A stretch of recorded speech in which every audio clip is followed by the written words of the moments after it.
In the headlines today, a push for Dlamini Zuma to lead the AU and the heavy snowfalls on an N1 Cape Town. I'm Makalan Gifting Pokani with the latest news. Political analyst Dr. Chris Ladenbeck says South Africa has justified its push for Home Affairs Minister Nkosazana Dlamini Zuma to lead the AU Commission. The election of the new AU Commission chairperson was delayed to this weekend after a stalemate in Ethiopia in January. Not only has SADC region has not been offered the opportunity to occupy the post, but a woman has never occupied it. Ladenbeck explains.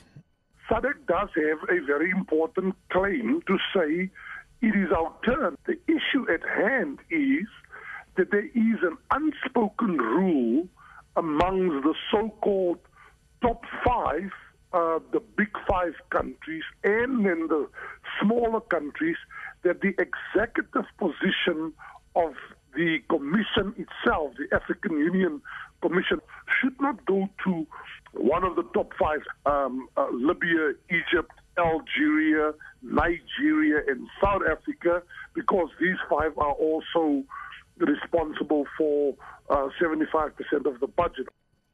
Eskom is inviting comments from stakeholders regarding its June announcement that it has started the process of applying a rise in electricity tariffs by 14.6% per year over 5 years. The power utility spokesperson Hilary Joffe. The kind of principles that we are going with in compiling this application. And on the one hand, we've said that we want to look at electricity prices, a price path that will support economic growth and job creation in our country.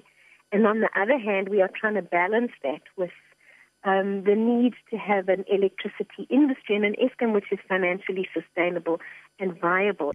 Police in KwaZulu-Natal say no arrests have been made in connection with the last Friday's murder of Nkuni Municipality Councillor Isaac Tlhabela at Dundee in the north of the province. Tlhabela was shot dead in front of his 6-year-old son by unknown men last week Friday.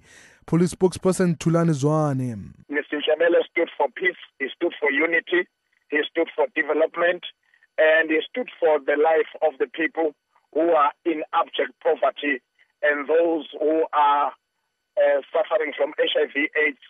And he was a man of the people who loved everybody, even across political lines. This week is a very important week, therefore, whereby we'll be paying tribute to one of our heroes. One highway between Western Cape and Johannesburg has been closed due to heavy snowfalls. Provincial Traffic Chief Kenny Africa says the road is covered with thick blanket of snow. In the mountain itself, it's very, very nice. The snow is quite thick and high up on the mountain, about 1,500 meters above sea level.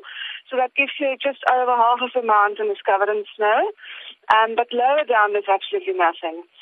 It's very, very cold and windy and really, really cold. But the people are still coming through and enjoying the snow. But